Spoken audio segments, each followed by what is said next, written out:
You all know SIP, right? But do you really know what is stock SIP is and how it works? And more than that, as some influencers say, stock SIP आपको करोड़पति बना सकता है. क्या ये सच है?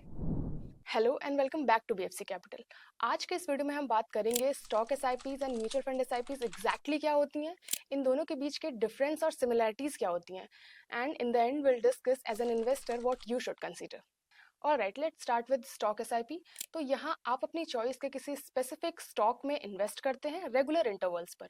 Think of it like buying shares of your favourite company bit by bit. For example, your favourite company is XYZ. अब आपने उस कंपनी की 5000 मंथली की SIP सेटअप की. अब मार्केट फ्लक्चुएशन के हिसाब से आपके पास उस कंपनी के शेयर्स इकट्ठे होते जाएंगे. Now let's talk about mutual fund SIPs.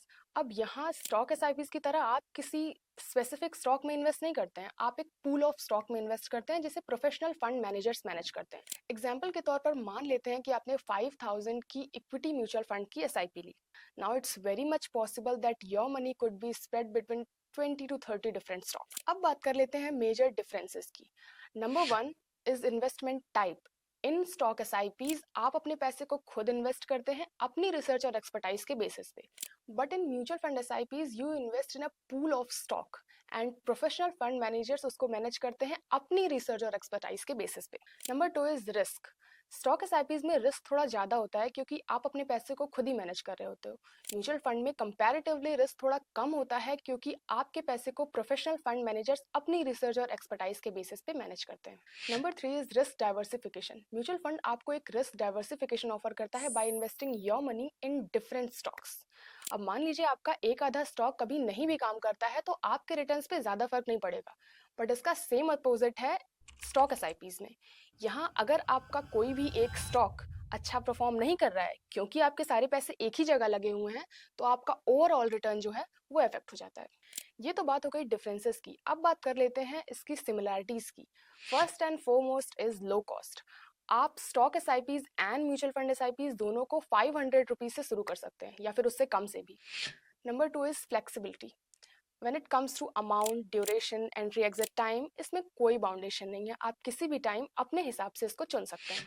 Number 3 is rupee cost averaging. आप दोनों में ही रुपी कॉस्ट एवरेजिंग के बेनिफिट ले सकते हैं. प्राइस ज़्यादा होने पर आपको कम यूनिट्स मिलती हैं और प्राइस कम होने पर आपको ज़्यादा यूनिट्स मिलती हैं. यानी उन यूनिट्स के प्राइस ओवर टाइम एक एवरेज लेवल पर आ जाते हैं. अब चलते हैं अपने फाइनल क्वेश्चन पर और बात कर लेते हैं what are the factors that you should consider as an investor. The number 1 is risk appetite and tolerance. अगर आपकी रिस्क एबिलिटी ज़्यादा है यानी आप ज़्यादा रिस्क ले सकते हैं फॉर सम गुड रिटर्न्स, फिर तो आपको स्टॉक SIP चूज कर लेनी चाहिए. But if your risk profile is moderate, आप ज़्यादा रिस्क नहीं ले सकते हैं, then mutual fund might be an ideal option for you. चलिए अब स्टॉक SIPs और म्यूचुअल फंड SIPs के रिस्क पैटर्न को समझ लेते हैं कुछ डेटा की हेल्प से. अगर आपने 1 जनवरी 2018 को 10,000 की स्टॉक SIP स्टार्ट की होती IT कंपनी के इन्फोसिस स्टॉक में, तो 1 मार्च 2020 को आपकी इन्वेस्टमेंट वैल्यू घटकर 2,51,443 रह जाती. यानी -6.44% का रिटर्न, मतलब इन्वेस्टमेंट में लॉस होता. लेकिन अगर आप अपनी सेम इन्वेस्टमेंट को 1 जनवरी 2023 को मॉनिटर करते तो उसकी वैल्यू बढ़कर हो जाती 10,02,511 रुपीज, यानी 20.20% का एक अच्छा रिटर्न. सिमिलरली आपने अगर 1 जनवरी 2018 को 10,000 की मंथली SIP स्टार्ट की होती म्यूचुअल फंड के किसी IT सेक्टर के एक फंड में, तो 1 मार्च 2020 तक आपकी इन्वेस्टमेंट वैल्यू होती 2,90,779 रुपीज, यानी 6.99% का रिटर्न. Means you are in profit. Again अगर आप अपनी सेम इन्वेस्टमेंट को 1 जनवरी 2023 को मॉनिटर करते तो उसकी इन्वेस्टमेंट वैल्यू होती 8,60,598 रुपीज, यानी 13.91% का एक अच्छा रिटर्न. So the overall data shows high returns is equals to high risk. Number 2 is investment horizon. Number 3 is your investment goal that you should be considering before investing in any of these SIPs.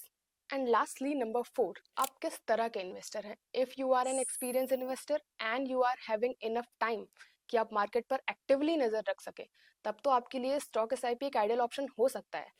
But if you are not having time, not having experience, then mutual fund might be an ideal option for you. And lastly, if this video was helpful, give us a thumbs up, share it with your friends, subscribe to BFC Capital and press the bell icon. See you in the next video.